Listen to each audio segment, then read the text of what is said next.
Hey guys, I got a quick video today and I'm going to show you how I shave around my stoma. Now I will be using an epilator and a really good pair of tweezers, so stick around, enjoy. Okay, so shaving around the stoma is something that a lot of people are going to have to do, especially men. Part of the problem when you leave hair underneath your wafer is that there tends to be issues with leaks, there tends to be issues with the wafer not sticking properly, so it introduces a whole bunch of problems. Now, traditionally, I would normally just shave the area with an electric shaver, but I noticed over, usually in the summer times, I tend to get a lot of irritation with the hair follicles, and that tends to create more problems on its own. So I've started basically using an epilator and tweezing, and I've been doing this now for, it's the winter now, and I've been doing it well into the summer, and I've had no issues whatsoever with this. So this is the technique that I've been using basically every time I change my wafer. So to explain a little bit about what an epilator is basically like a high-speed tweezer system. It's got all these little teeth in there.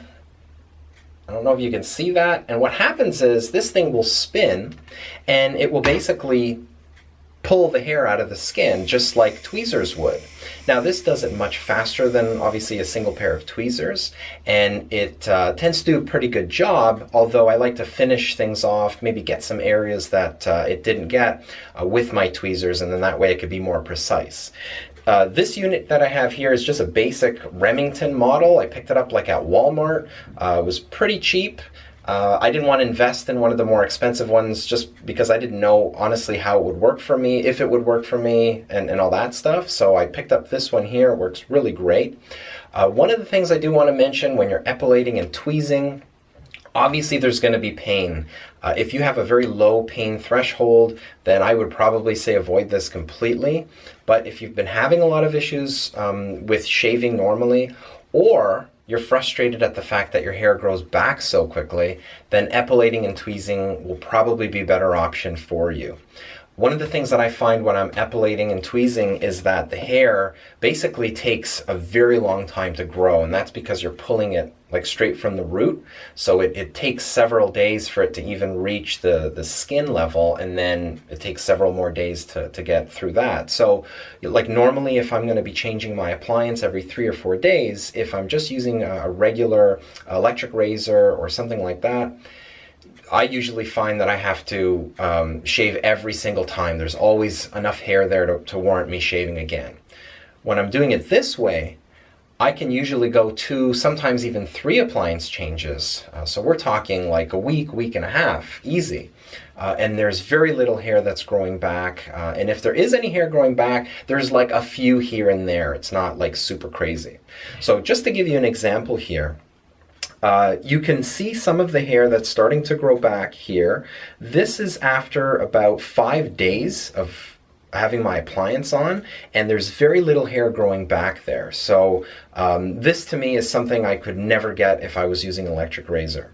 Now I'm going to show you how I epilate, and then I'm going to show you afterwards when I'm just finishing things off with the tweezer.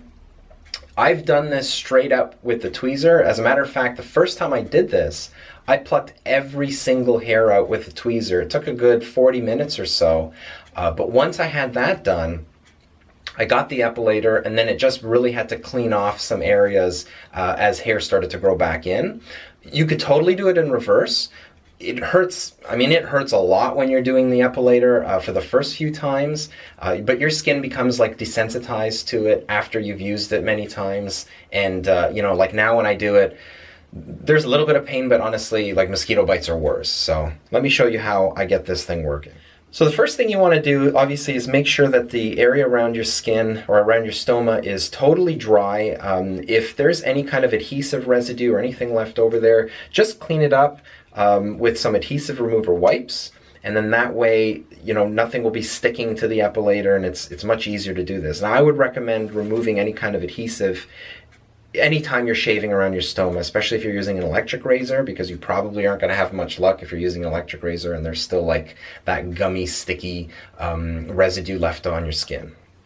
So this is going to be really loud. I'll show you how I do it, and then I'll come back to talking again.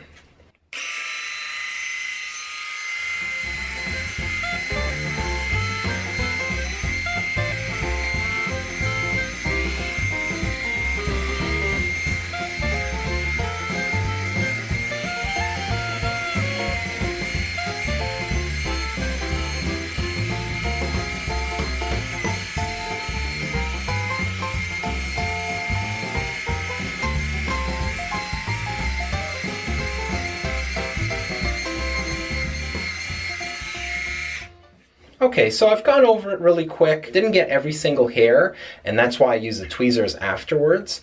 But one of the tricks that I found is that if you take just like a gauze pad or something like that, even maybe a towel might work, and you rub against the hair, it tends to lift them up a bit, and then that way when you're epilating or tweezing it, it's a lot easier to do. But now I'll just basically go around, I'll pick up some of the areas that it missed.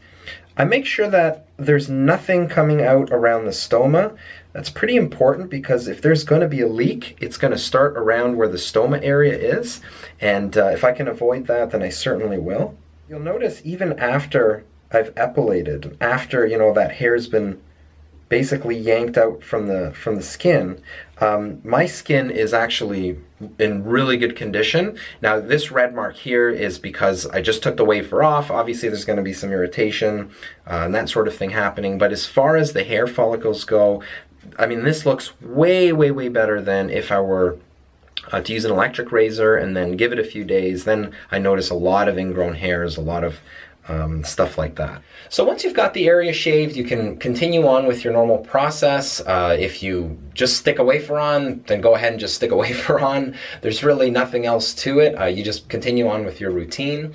Like I said, the next time I change my appliance, there's probably just going to be a few hairs that have grown back. Way, way better than when I'm using electric razor and like the whole area needs to be shaved again. I might just have to pluck out 5 to 10 hairs and we're good to go. So that trick has actually really worked for me. I hope it's something that maybe you might consider if you're having issues with shaving. It's definitely something I'm going to keep doing. So stay tuned for the next Ostomy tip video. Have a good one.